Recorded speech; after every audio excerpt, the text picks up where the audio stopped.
नगरी नागपुर में कल उद्धव ठाकरे ने एक ऐसा बयान दिया जिसके बाद में भारतीय जनता पार्टी के कार्यकर्ता आक्रोशित हो गए हैं।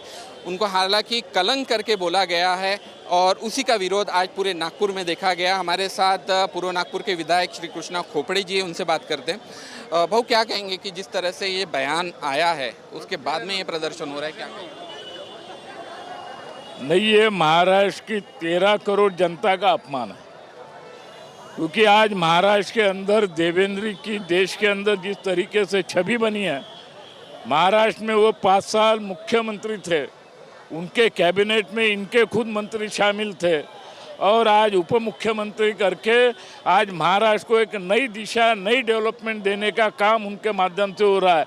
और इसीलिए उद्धव ठाकरे का बयान ये महाराष्ट्र के कार्यकर्ताओं का अपमान नहीं है, तो महाराष्ट्र की जनता का अपमान है, क्योंकि 2.5 साल मुख्यमंत्री रहने के बाद वो घर से सिर्फ 2 बार मंत्रालय में आए। ये हम नहीं बोलते तो उनके नेता शरद पवार जी बोलते हैं। और इसीलिए इतने बड़े संवैधानिक पद पर बैठे हुए आदमी का मानसिक संतुलन कैसा बिगड़ता, ये उसका जीता जागता उदाहरण है।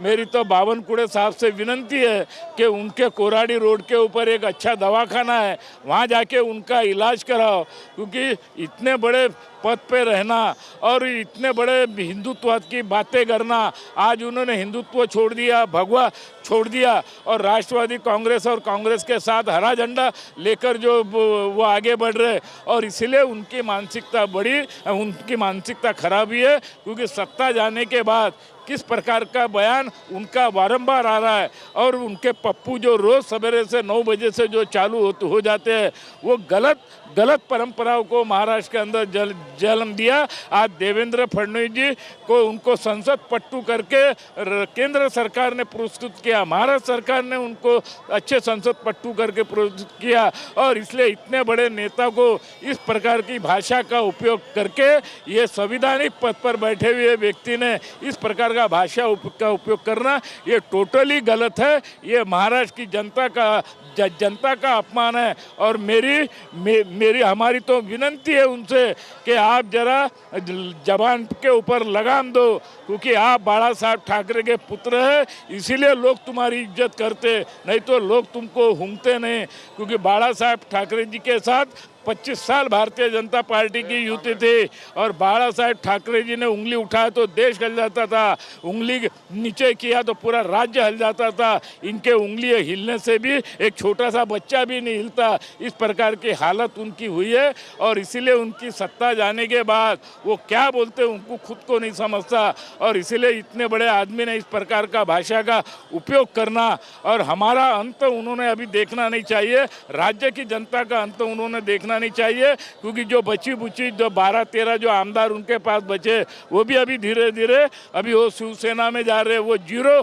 आने वाले समय में हो जाएंगे। और इसीलिए इसके बाद अगर उन्होंने इस भाषा का उपयोग किया तो भारतीय जनता पार्टी क्या करेंगी, ये समय आपको निश्चित रूप से बताएगा। क्या लगता है कि भाऊ की घबरा गए हैं देवेंद्र फडणवीस की जो राजनीति जो देखी है उन्होंने, देवेंद्र फडणवीस से घबरा गए, इसलिए ये भाषा का उपयोग हो रहा है? बिल्कुल, देवेंद्र जी एक लोक नेता है, उन्होंने 5 साल के अंदर जो काम करके राज्य को बताया। अभी 1 साल के अंदर एकनाथराव जी शिंदे महाराष्ट्र के मुख्यमंत्री और देवेंद्र जी की ये राम लखन की जोड़ी ने 1 साल के अंदर इतने बड़े पैमाने पर निर्णय लिया, इतने बड़े पैमाने पर लोगों को राहत देने का काम किया। और ये 2.5 साल में ये कुछ भी नहीं कर सके, ये घर से बाहर भी नहीं निकले, सिर्फ मंत्रालय में 2 बार 2.5 साल में आए। ये हम नहीं बोलते तो ये शरद पवार साहब बोलते। और इनको ना प्रशासन का अनुभव है, ना कोई काम का अनुभव था, सिर्फ घर में बैठ के खड़नी कैसी वसूली करना, उनको यही वो अनुभव था। और इसीलिए वो देवेंद्र जी से और शिंदे जी से डर गए हैं। उनको मालूम है कि आने वाला समय अपना बहुत बुरा होने वाला है, और इसीलिए इस प्रकार का वो वर्षन बारंबार कर रहे, और इसीलिए उनकी मानसिकता बिगड़ी हुई है।